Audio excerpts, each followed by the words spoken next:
विपश्यना के 10 दिवसीय शिविर में पहले 3 दिवस सामूहिक साधना के वक्त और निर्देशों के वक्त भी गुरुदेव कहते हैं सजग सचेत सावधान, सजग सचेत सावधान, अपनी ही सांसों के आवागमन के प्रति सजग।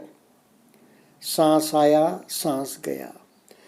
साधकों, आनापान का अभ्यास मन को सूक्ष्म और तीक्ष्ण करने के लिए अनिवार्य है। जब जब भी मन हमको लगे कि ज़्यादा भटक रहा है, विक्षिप्त है, उसको संक्षिप्तगर करना है, तो उसे सांसों के आवागमन पर, आने वाले सांस के प्रति, जाने वाले सांस के प्रति सजगता, उसको यह काम देना होगा। और फिर जब विपश्यना देते हैं गुरुदेव, तो समता की बात आ जाती है। हर सामूहिक साधना के समय और निर्देशों के समय भी गुरुदेव क्या कहते हैं? समतावान बने, तटस्थ, सजग तटस्थ, सजग तटस्थ सावधान। यानी कि यहाँ पर हमारी तटस्थता, यानी कि हमारे संवेदनाओं के प्रति हमारी दृष्टा भाव, स्थित प्रज्ञता, समता, इक्वेनिमिटी, अनित्य का गुरुदेव सदैव कहते रहते हैं। तो एक बात जाननी जैसी है कि हमारी साधना गाइडेड मेडिटेशन नहीं है, न ऑटो सजेशन न आउटर सजेशन। हमारी साधना मन को वश में करने की है। जो विक्षिप्त हुआ मन, जो बहिर्मुखी मन, उसे संक्षिप्त कर सांध कर एक जगह लाकर उसकी सारी शक्ति को एक बिंदु पर लाकर उसे सजग और तीक्ष्ण करना है, ताकि वह हमारे गहरे गए विकारों को जान सके तटस्थता से और उन विकारों की निर्जरा हो सके। विकारों की निर्जरा अति महत्वपूर्ण है। अभी मैं एक गुरुदेव का ही आर्टिकल पढ़ रहा था, आनापान और प्राणायाम में उन्होंने फर्क बताया। आनापान में हम सांसों पर कोई प्रतिबंध नहीं करते, नैसर्गिक सांस लेते और छोड़ते हैं। प्राणायाम में उसको हम एक आयाम दे देते हैं, उसे एक मापदंड दे देते हैं, उसके अनुसार चलते हैं। तो होता क्या है, हम उस सांस में ही पूरे एकाग्र हो जाते हैं, पूरी तरह उसमें हम, वह आलंबन ही हम बन जाते हैं। और यहाँ क्या है, आनापान है तो भी, और विपश्यना में तो गहरे हम हमारे विकारों की पैठ में जाते हैं। जितने गहरे विकार गए होंगे, और वे विकार एक एक कर सतह पर आते हैं। लड़ियों से, कड़ियों से बंधे हुए विकार एक श्रृंखलाबद्ध रीति से ऊपर आते हैं। और यह नैसर्गिक रीति से ऊपर आने से क्या होता है, हमारी उनको सहने की, उनके आक्रमण को सहन करने की तटस्थता से, स्थित प्रज्ञता से, एक दृष्टा भाव से देखने की हमारी ताकत होती है, हम वह कर पाते हैं। तो उसकी निर्जरा होना शुरू हो जाती है, उस पर ब्रेक लग जाता है, उसको स्पीड ब्रेकर हो जाता है, उनकी गति क्षीण हो जाती है, उनकी तीक्ष्णता, उनकी ताकत क्षीण हो जाती है। यह ब्यूटी है विपश्यना की। यह एक कला और सूक्ष्म बात है विपश्यना की। तो इसलिए जब भी हम देखते हैं आनापान प्राणायाम में, तो यह बहुत मूलभूत फर्क है। उस पे आप उस आलंबन में एक रूपगर हो गए तो आपके विकार जो जन्मों जन्म के हमारे संग्रह है, वह बाहर आकर निर्जरा नहीं हो सकते। देखिए ना, अब एक बार मैं लोनावाड़ा में एक 1 मंथ का योगासन का, योगाभ्यास का शिविर कर रहा था, कुवलय धाम आश्रम में। बहुत सुंदर। जैसा इगतपुरी धम्मगिरी इगतपुरी में है, दूसरी पहाड़ी लोनावड़ा है, उस पर यह आश्रम है स्वामी कुवलयानंद का। तो दिगंबर जी थे स्वामी जी। तो वहाँ पर वे, और जनरली भी हम देखते हैं कि शवासन कराते हैं। तो शवासन में वे निर्देश देते हैं कि सिर के स्नायुओं को या सिर पर मन ले जाओ और वहाँ के देखो क्या हलचल है, वहाँ पे रिलैक्स हो, ऐसे निर्देश देते हैं। मगर ज़मीन आसमान का फ़र्क है जब हम विपश्यना में बैठते हैं और इस प्रकार के निर्देश जब हम शवासन में सुनते हैं। और मुझे पक्का भरोसा है, मैं उस इतिहास में भी गया हूँ और यह जानने की भी कोशिश की है, गुरुदेव के आने के पूर्व ये सांसों का जो नैसर्गिक सांसों पर ध्यान देने की बात है, वह बिल्कुल भारत से लुप्त ही हो गई थी। उसी प्रकार यह जो अंग प्रत्यंग का दर्शन है, उसकी बात भी लुप्त हो गई थी।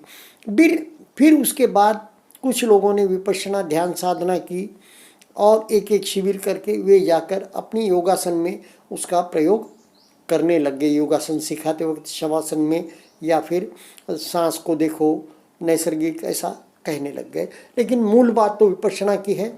और फिर गुरुदेव कहते हैं, यहीं से क्या हो जाता है कि विपश्यना का जो बात है वो क्षीण होने लग जाती है।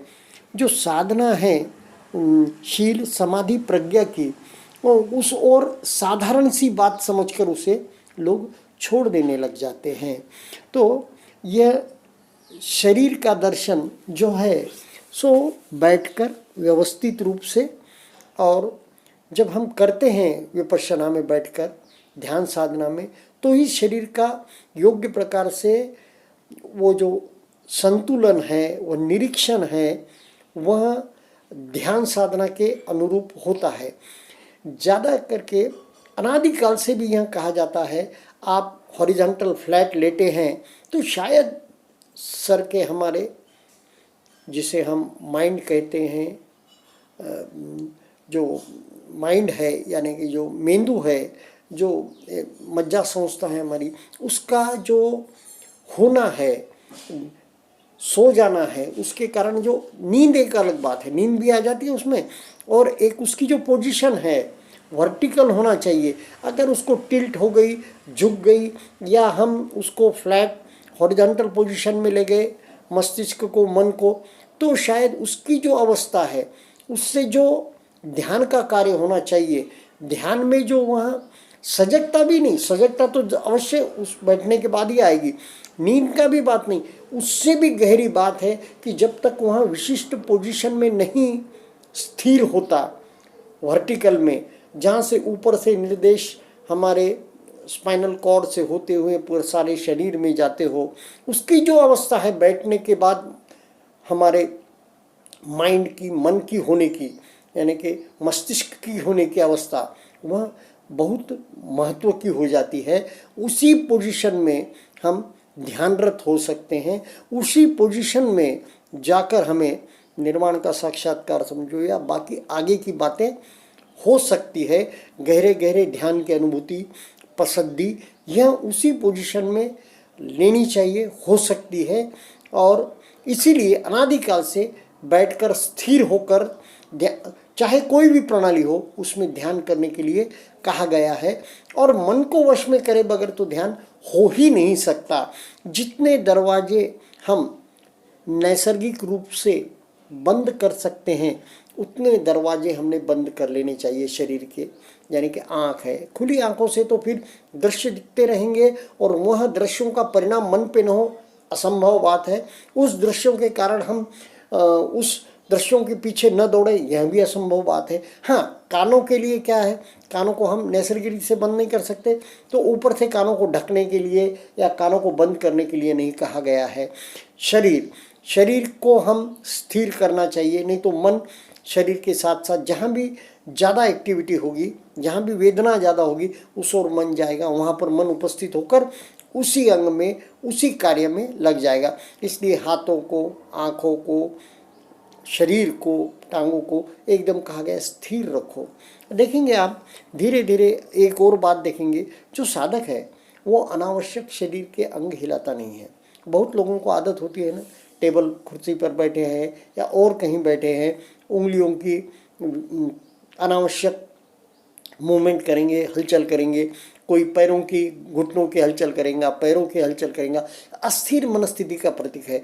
नयन चंचल ज़्यादा है आपके, आंखें ज़्यादा चंचल है, यह भी अस्थिर मनस्थिति का कारण है। तो स्थिर मनस्थिति और सामने वाले की भी चित्त की अवस्था अगर जाननी है तो उसकी भाव भंगिमा बॉडी से भी धीरे धीरे साधक पहचानने लग जाता है। और साधक यह देखता है कि जहाँ भी कोलाहल हो, जहाँ भी यानी कि एक प्रकार का विक्षिप्त वातावरण हो, वहाँ से साधक उस वातावरण को ठीक करने की, उसमें अगर कुव्वत है, उसमें अगर क्षमता है तो वहाँ रुकेगा, वरना वहाँ से वह निकल कर जाएगा, वहाँ से वह चले जाएगा, क्योंकि वहाँ रह ही नहीं पाएगा वो।